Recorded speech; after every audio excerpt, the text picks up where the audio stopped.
Hello, everyone, and welcome to the first installation of the Healthy Bodies Challenge. This is a 6-month series brought to you by the Christ Hospital that's intended to reframe the way that you think about setting New Year's resolutions and shifting towards self-reflection for you to invest in yourself, establishing intentions. Healthy bodies are more than just losing weight or watching, how much we're working out or investing in our physical bodies. It's really about how we take all of the 8 pillars of whole self wellness and integrate them to live a healthier lifestyle. So today we've got 4 incredible women who will kick us off in this challenge, and I could not be more thrilled to have them here today. The intention is it's supposed to be a conversation. We are reframing the way that we show up to have dialogue about health and wellness. This is supposed to be an engaging exercise for you to look at, to engage with here in the comments, and to let us know if you've got any questions throughout the course of this week. So we'll start with introductions. I'm Stevie Carr, founder and CEO of Wise Wellness Guild. As you know, we are a community dedicated to advancing women through whole self-wellness, and the intention being that we avoid burnout. So we know that burnout is generally characterized as a mental health condition, but it's more than that. It's really about looking at our whole selves and saying, what can we be doing differently to invest in ourselves, placing ourselves first so we can invest in those around us. And so I am so grateful that you're taking the time to spend with us here today, and you're taking this time to invest in yourself. That's the first step. So I am pleased to introduce Dr. Caitlin Kenny. Hi, Caitlin. Good morning. Good morning. Hi. So I'm Caitlin. I am a internal medicine and pediatric physician for the Christ Hospital. Along with Katie Bolyw, I work at the new Cold Spring office in Northern Kentucky. We both take care of adults and kids. Love what we do and really feel passionately about trying to keep folks healthy and out of the hospital, and really love creating those relationships with folks to help better themselves. So really excited about being here today. Thank you so much for being here with us, and we're really excited to get into the conversation. Morgan, good morning. Morning. Good morning, everybody. My name is Morgan Angelique Owens. I do the most. I'm an entrepreneur, blogger, influencer. I have another business called Curvy Cardio, which is 8 years old this year. It's all about empowering women to love themselves from the inside out through fitness. I always say I am never going to touch the hem of a flat stomach, and I am okay with that because I love to eat. But you can eat and still take care of yourself. Being a minority woman, it's very important for me to help other women of color know that you have to take care of your bodies. You can't just put you on the back burner and take care of everybody else. It's very important that we work out and stay fit, especially during this time. And so I'm just happy to be here and happy to encourage and motivate everyone to get to work. That's wonderful. And Morgan, congratulations. I'd like for you to share with everybody your new role and title at the Herald. Yeah, so I am the new Chief Creative Beauty Consultant for the Herald, a new section called Herald Beauty, which is also going to compromise of some health components of beauty, because part of taking care of yourself, part of being beautiful is, of course, taking care of it from the inside out as well.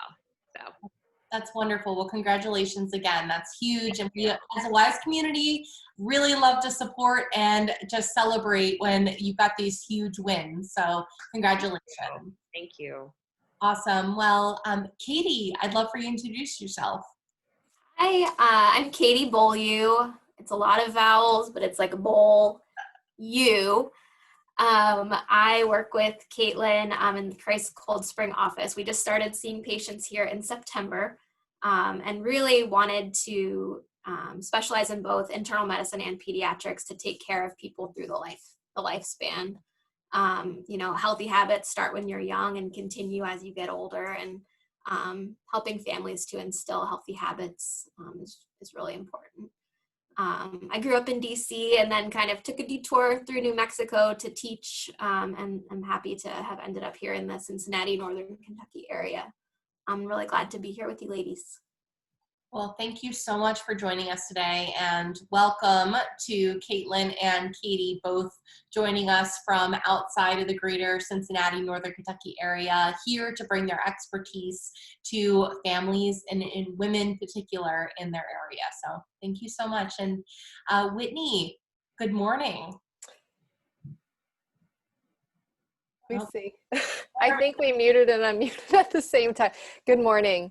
And first, let me just say I'm so excited that Christ has branched into Northern Kentucky as a fellow Northern Kentuckian. So that's great news to hear. And thank you, Christ, for that.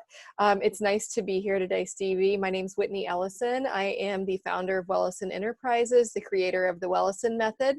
My primary focus is helping women rise using the tools of the Enneagram and quantum energy.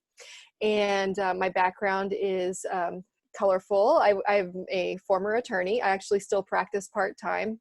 And I also worked in the corporate world with P&G, Steinhauser, and Graphic Packaging International.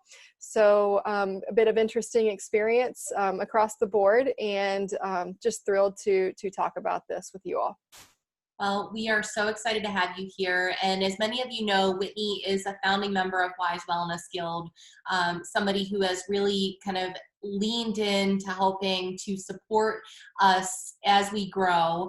And her expertise and background has really been instrumental in the development of this Healthy Bodies whole challenge.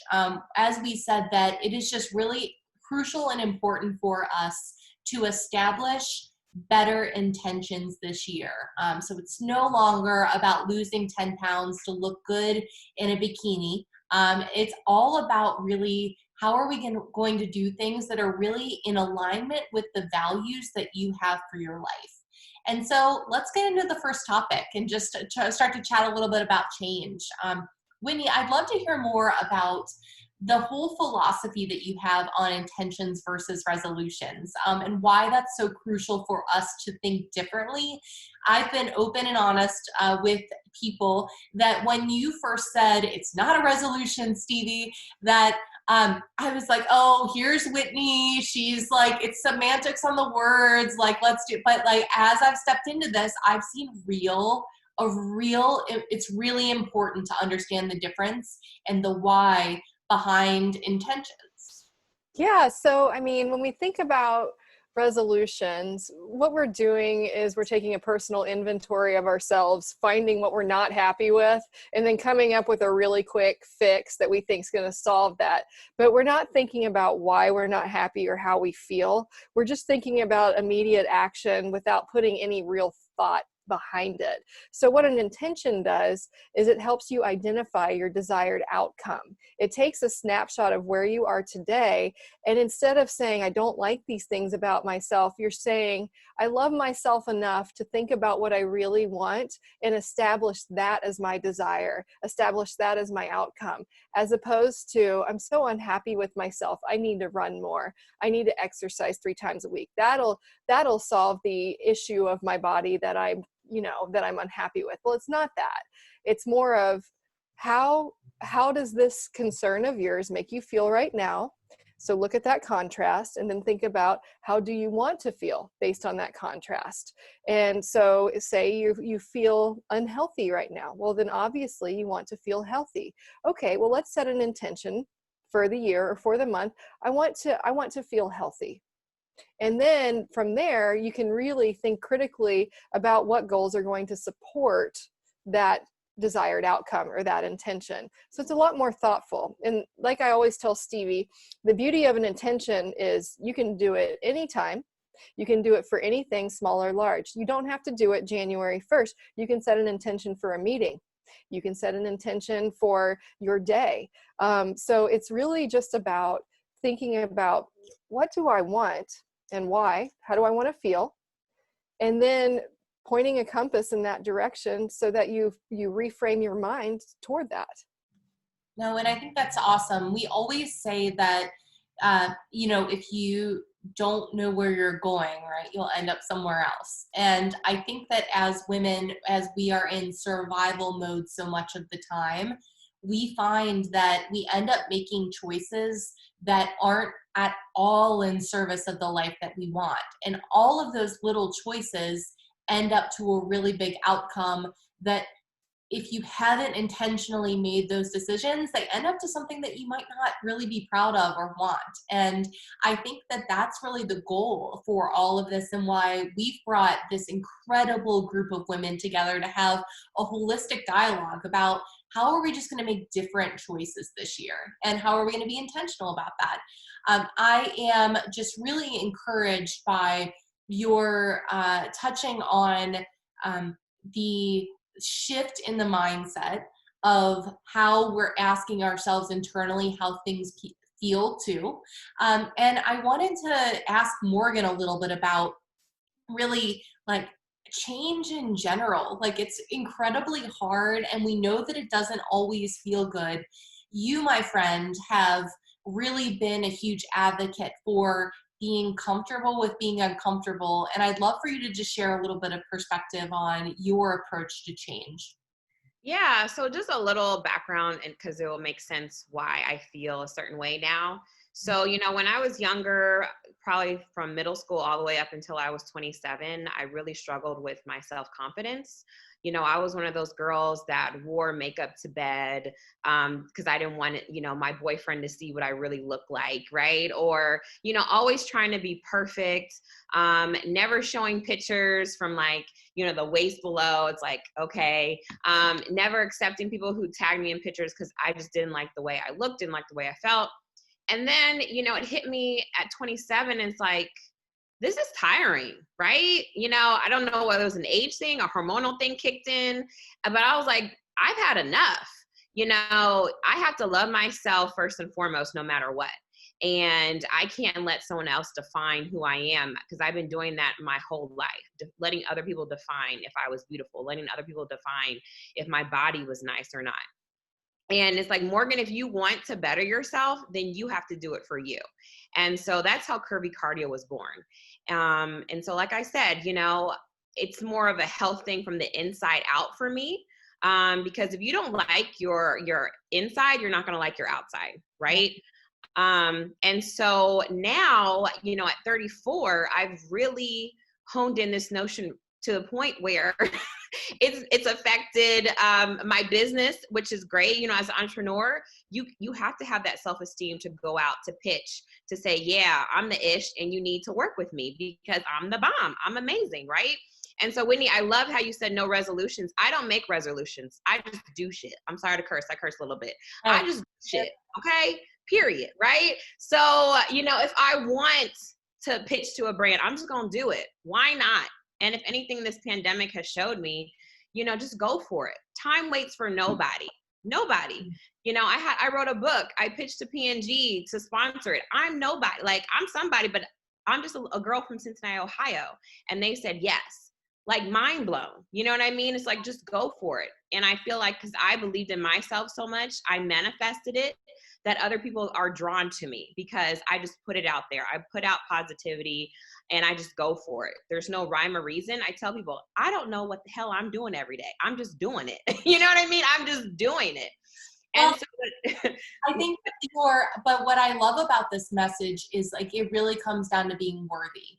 And I think that there is this message to women sometimes that, like, we have to earn it, or we've got to do something to be able to put on the pedestal, or other people need to brag for us so we can look humble and be digestible for other people. And I know that all of the women on here, like, you are born worthy.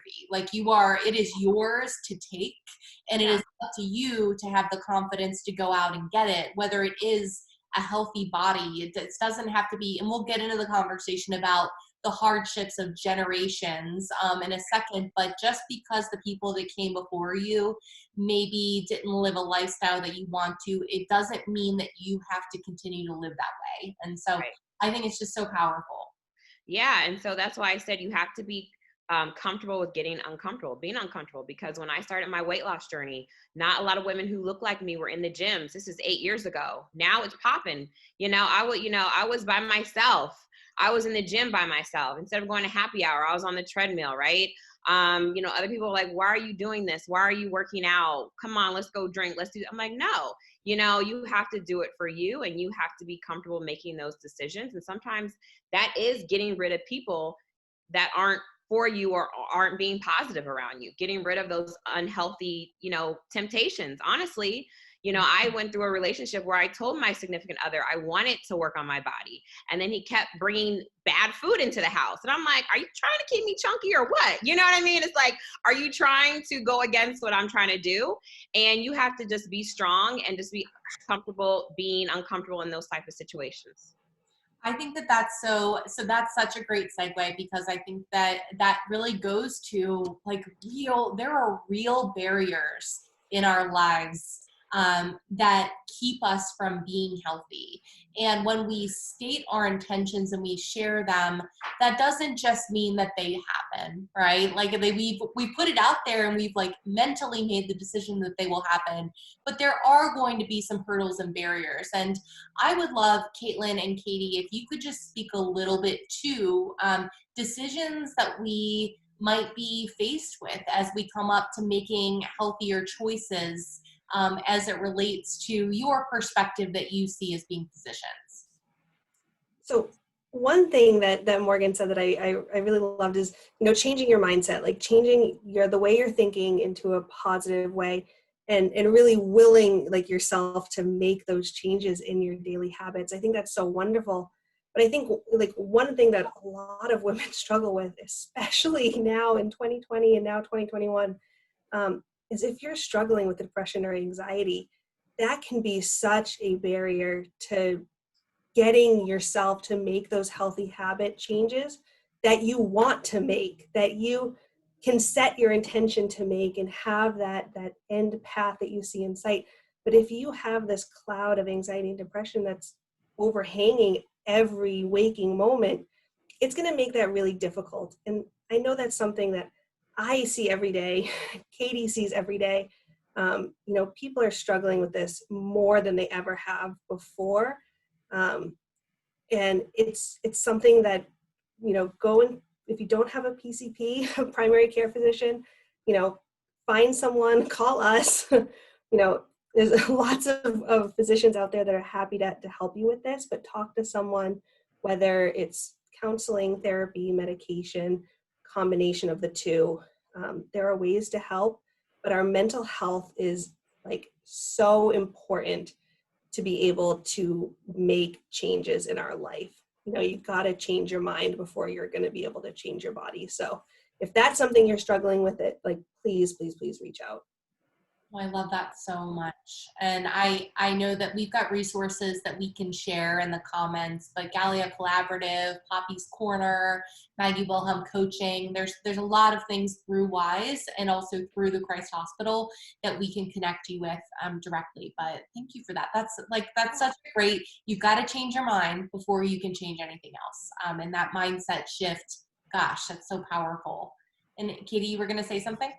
Well, I was just going to say, I think oftentimes we are our own barriers, and a lot of that negative self-talk can really just get you down.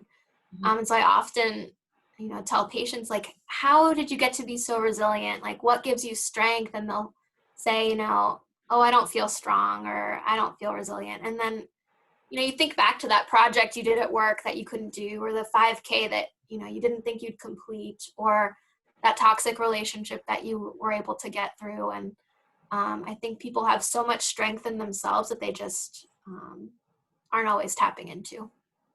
Oh gosh, I love that. And I just have to verbalize this because this is my brain.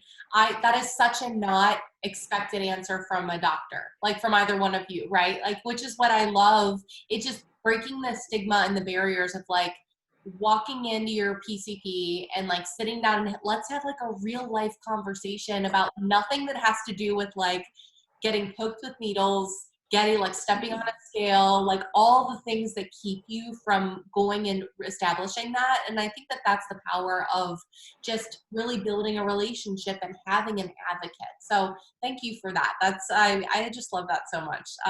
That's amazing. And so I guess the next thing I wanted to get into a little bit was, as we think about making better choices and we talk about planning and prevention, Winston Churchill says, he who fails to plan is planning to fail.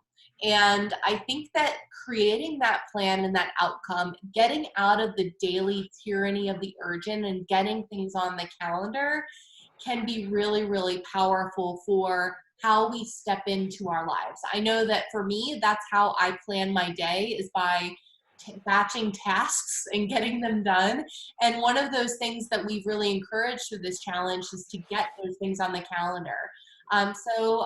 Katie, I don't know if you can speak a little bit to at the top kind of preventative health things that you would like to see people this year step into, maybe in the next 6 months or so.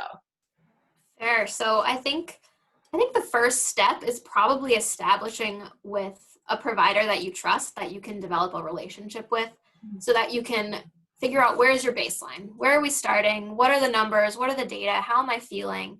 Like Whitney said, really tapping into that, what am I feeling and how can I create those goals to address that.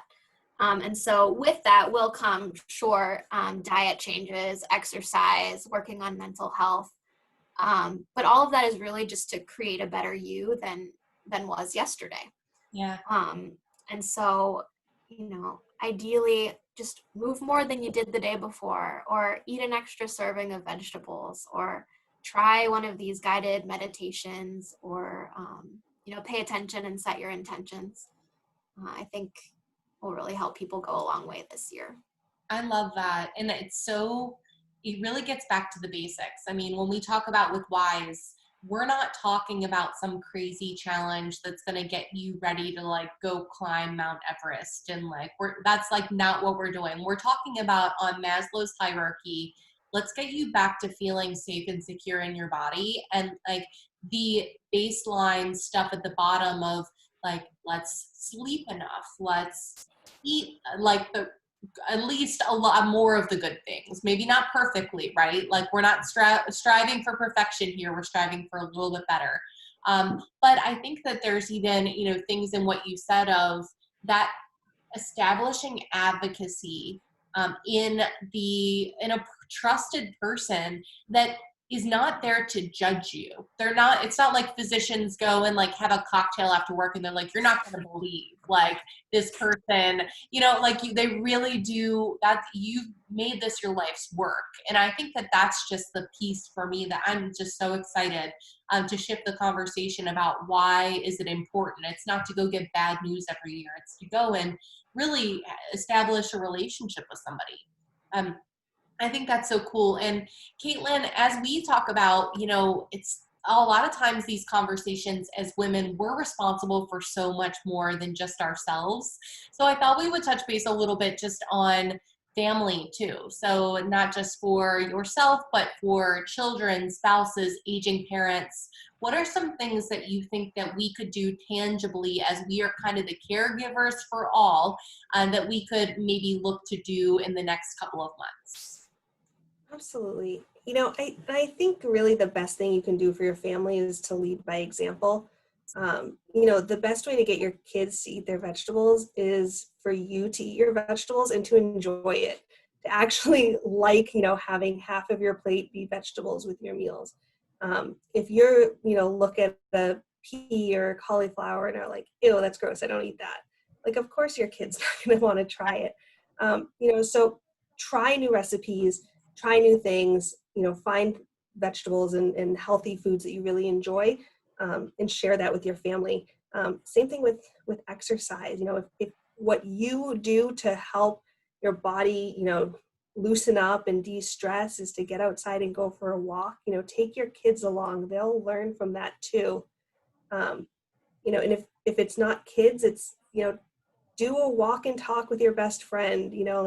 One of my best friends, Ryan, who lives back in Boston, we don't get to see each other much, and especially in 2020, we have not seen each other at all, but we'll do monthly walk and talks, as we call them.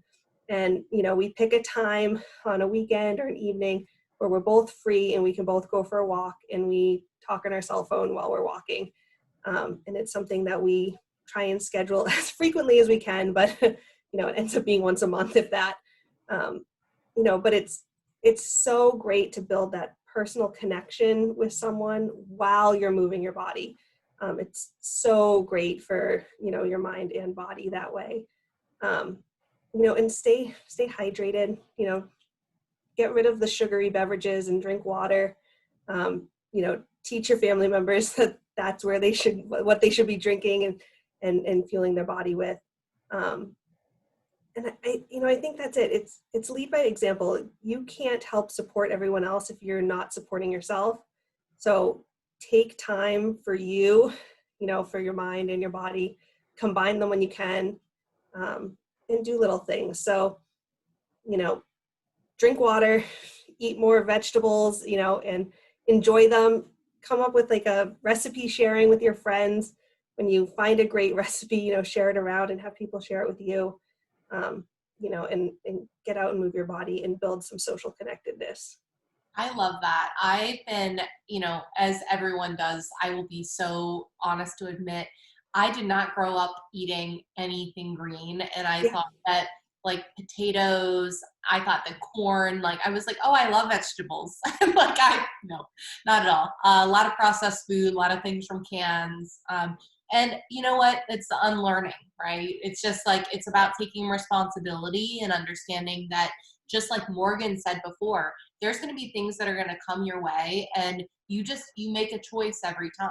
And so if you can plan and you can say, I'm going to put curvy cardio on my calendar, I'm going to eat zucchini noodles. And by the way, they're good. Like, they're not, surprisingly, They are awesome. I just made a cauliflower recipe with buffalo sauce on it, and like put it in like on arugula. And I was like, oh, like, look at me. I like look so fancy and like healthy, and and it like kind of like, oh, like I'm really killing this thing. But I'm not kidding. Like, it really did. It like tricks your brain a little bit. It's like this stepping stone of like, I'm not going to be a raw food diet girl. I love desserts. I love like, ice cream. Oh, it's like stracciatella gelato is like life. Okay. And so I have to make choices of like, how am I just going to be a little bit better? So I'd love to hear from Morgan and Whitney a little bit about like, how are you guys, like, how do you approach planning and change? I know you guys are both crazy entrepreneurs, have a lot going on in your lives, and just would love some quick tips on what you do from a daily basis. Yeah. So for me, planning is everything. So like later today, I'm meeting a friend for dinner at Jeff Ruby's. So yes, I'm going to have steak. I'm going to have that bread. I'm going to have that good butter and that good mac and cheese. So planning out my day. So I know, okay, I worked out last night, taught curvy cardio, check. This morning I had my, smoothie, lunch, I'll eat, some vegetables, I'll plan. And then when it comes to eating, I'm not going to feel bad. But I also know that I don't have to eat everything on my plate. So I can have stuff for tomorrow. So knowing that, training yourself that I don't have to eat the whole pizza, I can have 2 slices and a salad and be full, and, put it in the fridge, and I'll be good. So just planning out stuff, knowing, teaching a class, I get kind of a leg up because I have to be there. So I have to teach, my clients, 3 days a week. I know I'm working out for sure. And then those other days I plan not to eat as heavy, or, last night I had pasta, but because I worked out, right? So I'm like, oh, I can have some carbs because I'm going to work out later. So it's just planning and, keeping that goal ahead. But also, I know, Whitney, you could probably co-sign, all you ladies probably can, but when you eat, you are what you eat. So when you eat heavy, you feel heavy, and then there's no work to be done. I get the itis, right? I get sleepy, I get tired. And as an entrepreneur, I have to be on, because if I'm not on, I ain't getting no checks, and no checks, then I'm really not doing anything, right? So it's just planning that out. You have to fuel your body and your mind to be productive. And that's really it. No, I love that so much. And, you said something, I just want to like put a little, there's a whole reason why Wise Wellness Guild even exists. And it's because of exactly what you said. Like, I had to find an accountability for myself, because I was the one burning out. I was the one searching for all the answers. And guess what? I own the answer. Like it wasn't in anybody else, but it was in me to just start doing what I said I was going to do. And so I think that that's part of it, is just being, planning ahead and kind of saying like, how does this fit into my life and how do I fuel for the right things? And I know nobody knows this better than you in terms of, starting a new business while also still practicing law and kind of managing all the things. What's your tip? Like, how do you do it, I guess? Well, first of all, I don't know, you may hear background noise of a crying baby downstairs. So if you do, that's how I'm doing it, right? I have help, right? I have people helping me, which is a privilege to be able to have people helping me. But I also know how to ask for help. Mm-hmm. And you can ask for help at any point. There are people that want to help you. Yeah. No matter what your financial background is, no matter, people want to help and they're available to help. There are available community resources. There are friendships. There are family. It's out there, but you have to ask for it. And that's hard sometimes, especially for women that feel like we got it all under control, or at least that's what we tell ourselves, right? Asking for help is a key component to planning, because you can't do it all at the same time. So that's one. Two is, Morgan, I want to applaud you, not based on the planning of having dinner at Jeff Ruby's and the meal structure, but planning for time with a friend. Prioritizing nourishing your mind and your soul with friendships. You made time for that. And I think that that's really important. And oftentimes that falls to the bottom of our priority list when we're focused on kids, work, our careers, keeping the house clean, our family members that we may be tending to, looking for a job, whatever it is. Not only does setting time aside for yourself include exercise, which is extremely important, that physical activity and the endorphins it creates and what it does for your body. Of course, there's huge value in that. But spending time nourishing your soul by connecting. And if 2020 taught us anything, it is that connection is so important. I mean, you know how much I would love to be sitting in a room with you all right now, present together? Like, that would be my desire. So I want to applaud you for that, especially. And Whitney, I was going to say, I think I just heard that Dr. Caitlin Kenny just actually prescribed to us that we are allowed to, that's a priority, right? Yes. To hop however we can. That walk and talk. Thing, like, yes. Talk is so good. I'm definitely going to implement that, because I think about, you should trademark that. Yeah. As your lawyer. And then the other thing that we've all said this buzzword, I think, throughout this conversation, is planning. And I'm not a planning guru. Let me tell you, Stevie knows about my calendar situation. There was work to be done on that. But planning is all about making the choices, and I wrote this down, making the choices that serve your desired outcome. Even if you don't feel like you're there, even if you feel like you're far from that desired outcome, you can always ask yourself, is this serving in my desired outcome? And if the answer is no, move on. Mm-hmm. But if the answer is yes, do it. Because you will continue to raise that vibration from that low place you're feeling into the place that you want to be, little by little. And that involves showing up. That involves calling your doctor and setting that appointment. That involves meeting with a friend and making time to walk and talk, or have a really decadent, delicious steak. That involves prioritizing your desired outcome and being okay with that. So that's my tips. No, I love that. I love the themes kind of coming through so much about community, so much about reaching out to others, creating boundaries, and asking for help. I think that being able to really say, how are we going to prioritize the things that bring us joy, that get us into flow, that get us into the best position to win, right? And I think that that's kind of when we get into that best position to win, there's so many things that we can learn about when we really feel good and how we can kind of create that vision for what, of not only what we want, but how we want to feel when we want it, right? And I know that for me, when I go, a couple of days and I've not been outside or I've been slave to my laptop and just like working and kind of like thinking I'm doing all the right things and I'm hustling, I know my body really struggles to be able to work the long hours that are required anymore. It's kind of like I've earned the break. And that is such the wrong mentality, right? My body deserves a break intermittently throughout the day, and getting and standing up and kind of I have a standing desk that I haven't been using this week and my back hurts. And so I'm tired and I'm sluggish and I'm not eating right. So like getting that balance back is really kind of getting me back to my flow. And when you know those things and you have the self-awareness, you can really step into that. And so I just want to take a moment to kind of talk about the things that hold us back from being able to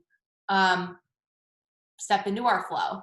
And I know that throughout the course of the last couple of months preparing for this, we've been doing some work with people to understand why habit change not only is hard, but what stops them from even making it in the first place. And a lot of times it's fear of failure.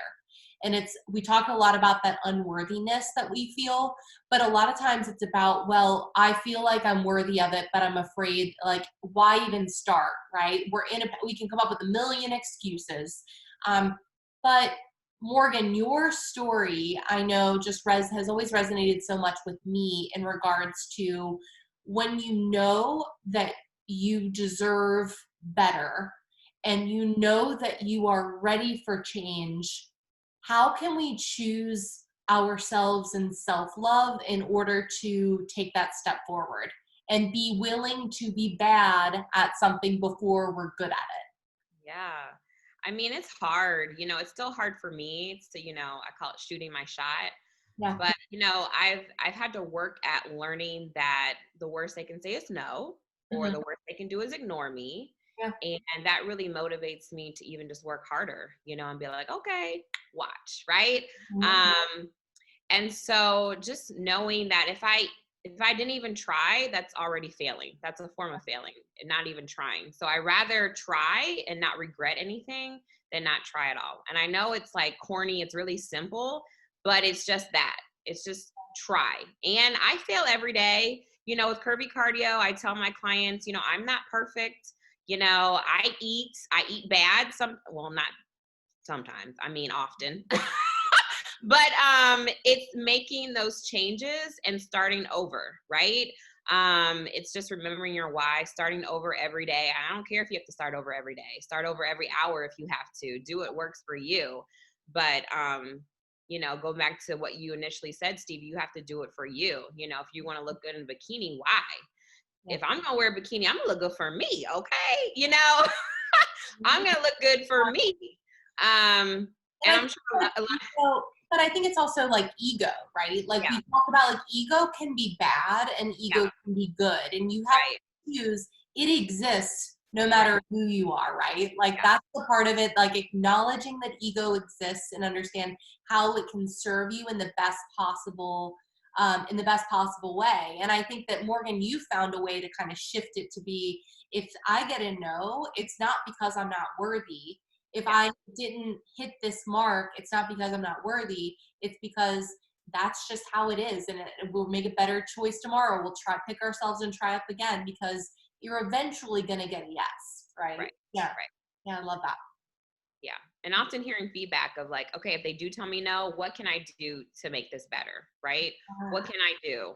And that's the same thing for, being healthy. Okay, I've tried this. What else can I do to make it better, right? Okay, maybe I really do need to lay off the pop to make it better. Yes, I'm working out, but maybe it's my eating now. Weight loss is not in the gym. It's what you eat, really.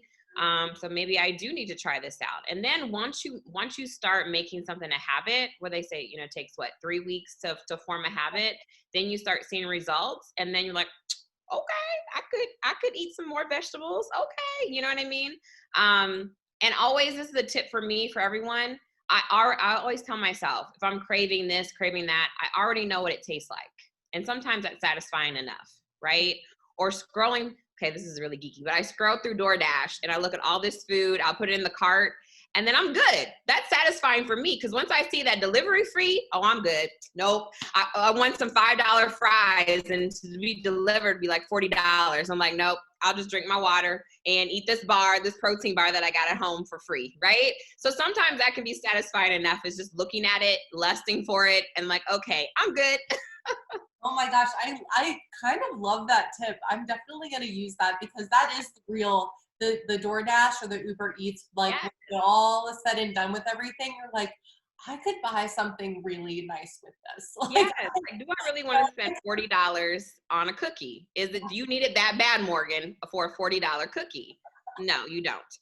nobody needs it that bad. Well, and I think that's like, that kind of takes us into, the conversation on like, there's a lot of ways to start to bring the things that we want to us, and the things that we can start to attract, and the energy that we create, I think, around us. Whitney, I know you talk a lot about this with the Ellison method. Can you just share a few concepts around like overcoming this fear of failure? Sure. So first, Morgan, I do that with clothes. I fill up the cart. And then I'm like, nope, and I'm good, right? They'll still be there on sale someday, right?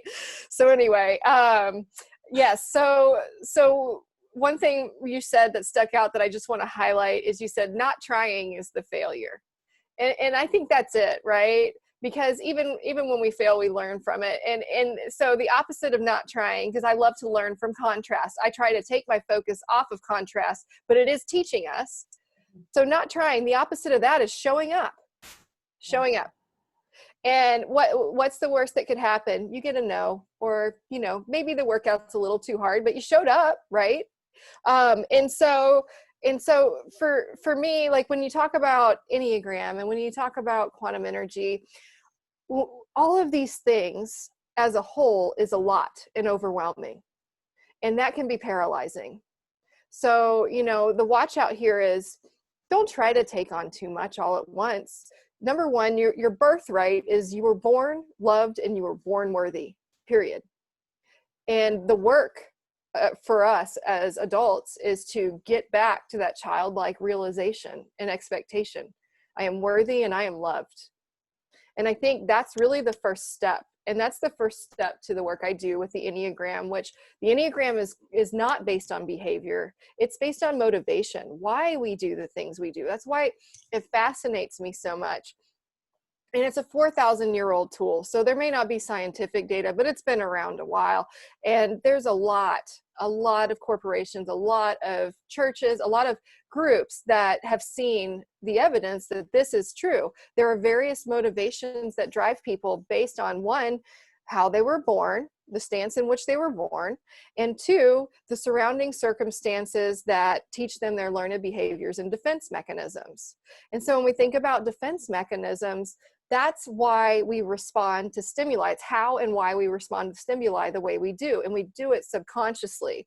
So the work of the Enneagram is to bring that to your conscious, to recognize when you're having that defense mechanism response, and then decipher, once again, is this serving my desired outcome?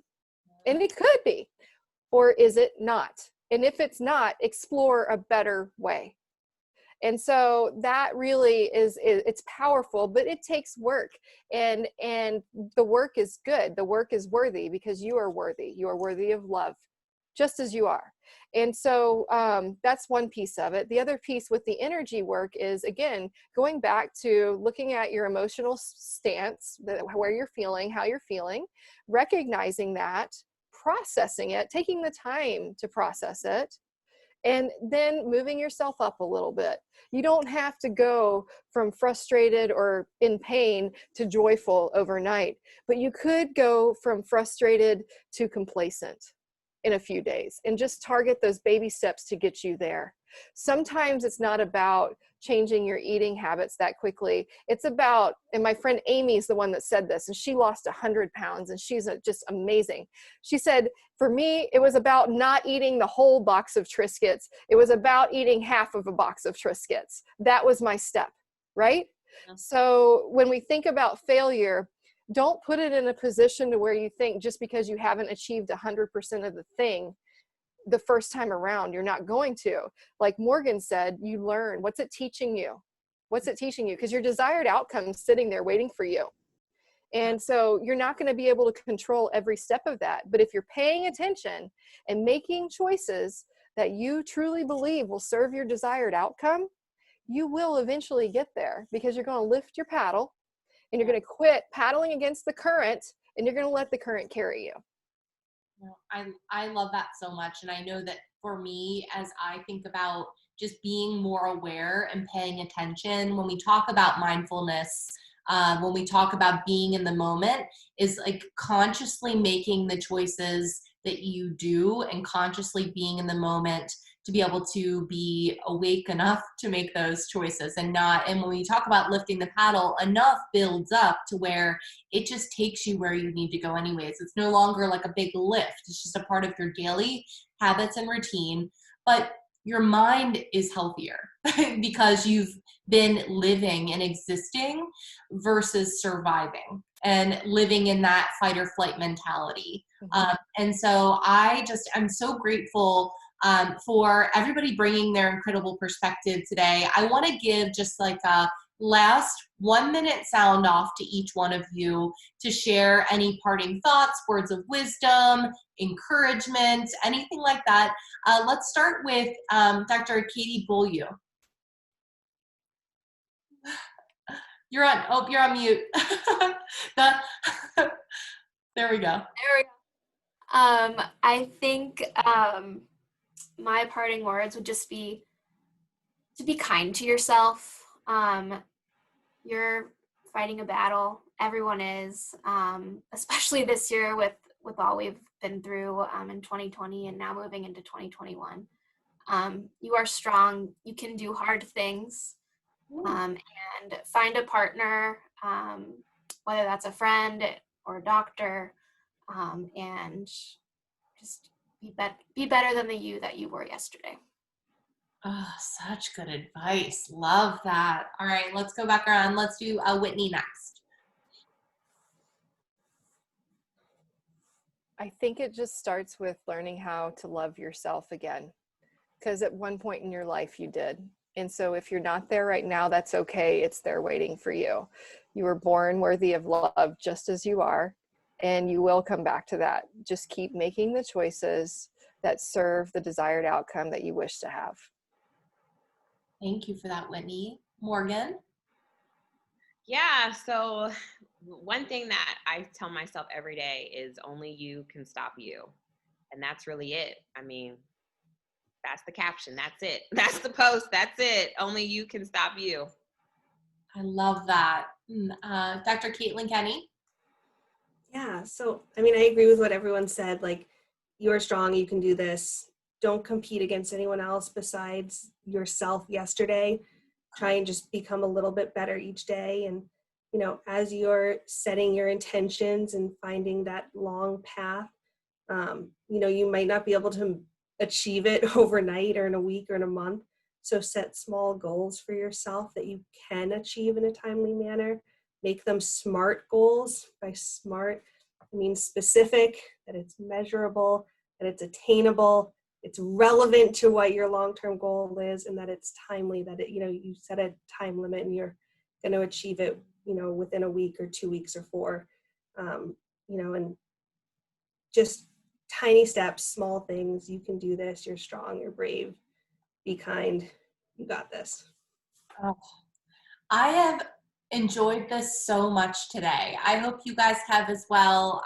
This has been really powerful for me as I'm trying to learn more about how I can achieve the goals that I want to through setting stronger intentions, by being really mindful and in the moment to make better choices. And I think to also just understand that you have a community of people that are here to empower you to make the change that you want. They are also wanting to make change and looking for you to be a really great support system.